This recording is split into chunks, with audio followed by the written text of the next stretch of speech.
Hello everyone.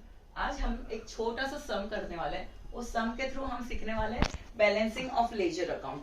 तो मैंने एक सैलरीज अकाउंट के छोटे से 3 ट्रांजेक्शन्स लिए और बैलेंसिंग कैसे करते हैं वो सीखेंगे। ठीक है, तो अब मैंने ये 3 एंट्रीज ली है 2019 की, तो मैंने दोनों तरफ 2019 ईयर लिख दिया है। अब Feb 1 salaries account debit balance है 30,000। तो अगर डेबिट बैलेंस है मतलब हम डेबिट साइड लिखने वाले हैं, तो टू डेबिट साइड हम लोग हमेशा 2 से लिखते हैं, तो इट्स 2 बैलेंस ब्रॉट डाउन। जब डेबिट बैलेंस आया तो ये है 2 बैलेंस ब्रॉट डाउन 30,000 रुपीज। अब फेब मंथ में हमने एक किया है फेब 5 को paid salaries by cheque 5,000 rupees, तो उसकी हमारी एंट्री होगी। जर्नल एंट्री देखा जाएगा तो क्या होगा, salaries account debit to bank account, salary account debit to bank account होने वाला है। ठीक है, दैट इज ऑफ 5,000 रुपीज। तो हमारा सैलरीज अकाउंट डेबिट ही करना है, सैलरीज अकाउंट डेबिट साइड कितना अमाउंट लिखना है 5,000 और डेट जिस डेट को किया है वह, और अंदर क्या लिखेंगे, अंदर जो क्रेडिटेड वाला वर्ड है हमें वो वर्ड लिखना है।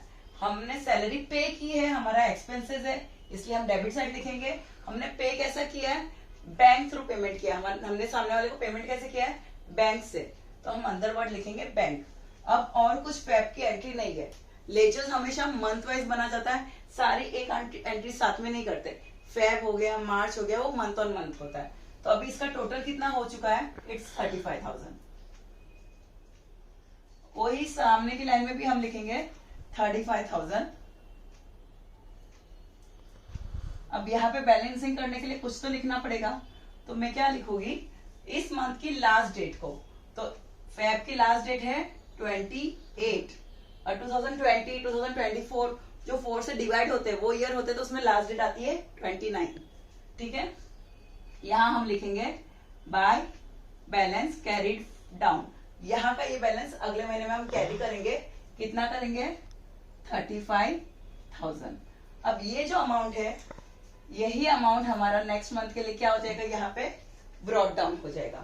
तो मैं नेक्स्ट मंथ जब हमारा मार्च शुरू हो रहा है तो मैं इधर मार्च 1 लिखूंगी और पहले तो बैलेंस को नीचे लाऊंगी पहले का, 2 balance brought down it is 35,000।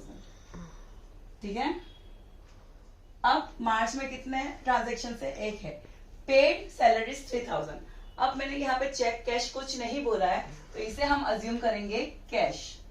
ठीक है, तो ये हमारी जर्नल एंट्री हो जाती है salaries account debit to cash account credit. तो हमें सैलरीज अकाउंट की डेबिट साइड लिखना है, कितना अमाउंट लिखना है 3,000, तो हम लोग 3,000 लिखेंगे। डेट लिख लीजिए कौन सी है, मार्च 5। अंदर क्या लिखोगे, टू कैश अकाउंट, हमने पेमेंट किया है, कैसे किया है, कैश से किया है। ठीक है, वो हो गया।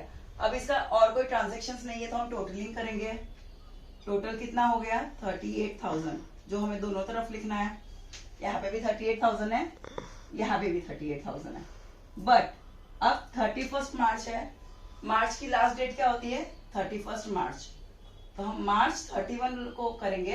तो यहाँ पे बाय बैलेंस कैरिड डाउन नहीं लिखेंगे, हम यहाँ पे लिखेंगे by profit and loss account. अब ये मैं बताती हूँ आपको क्यों। तो it is one of the, just a minute, तो हमारा कोई भी नॉमिनल अकाउंट होता है, तो जो भी नॉमिनल अकाउंट का हम लास्ट अप्रैल में जून जुलाई उन सब में तो हम balance brought down and carried down ही लिखेंगे।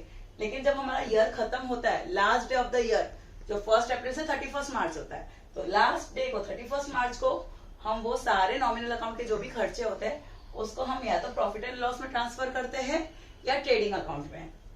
ठीक है, जैसे एग्जांपल परचेज और सेल्स होगा तो उसका ट्रांसफर ट्रेडिंग में होगा, ना कि प्रॉफिट एंड लॉस में। और कुछ चीजों का होता है प्रॉफिट एंड लॉस में, जैसे सैलरीज हो गया, रेंट हो गया, कमीशन हो गए, अगर कमीशन पेड हुआ तो ठीक है, और रिसीव्ड हुआ तो भी प्रॉफिट एंड लॉस में। तो ये क्यों होता है वो हम नेक्स्ट चैप्टर में, नेक्स्ट लेक्चर में समझेंगे। लेकिन ये एक कॉमन गोल्डन रूल है, गोल्डन रूल एक कॉमन रूल है कि जो भी नॉमिनल अकाउंट के हम लेजर्स बनाते हैं उसका अप्रैल टू मार्च होता है, अप्रैल टू फेब तक बाय बैलेंस कैरिड डाउन और ब्रॉट डाउन करते हैं, बट लास्ट मंथ की लास्ट डेट को वो सारा हम ट्रांसफर करेंगे या तो प्रॉफिट एंड लॉस में या तो ट्रेडिंग अकाउंट में। वो यहाँ पे भी आ सकता है, वहां पे भी आ सकता है। सारे एक्सपेंसेस, इनकम, गेन, लॉसेस जो भी हो, वो लास्ट डे को सारा शिफ्ट हो जाता है या तो प्रॉफिट एंड लॉस अकाउंट में या ट्रेडिंग अकाउंट में। ठीक है, आई होप आपको थोड़ा सा समझा होगा। इस पे अगर आपको और कोई सम्स चाहिए तो please comment below. Thank you.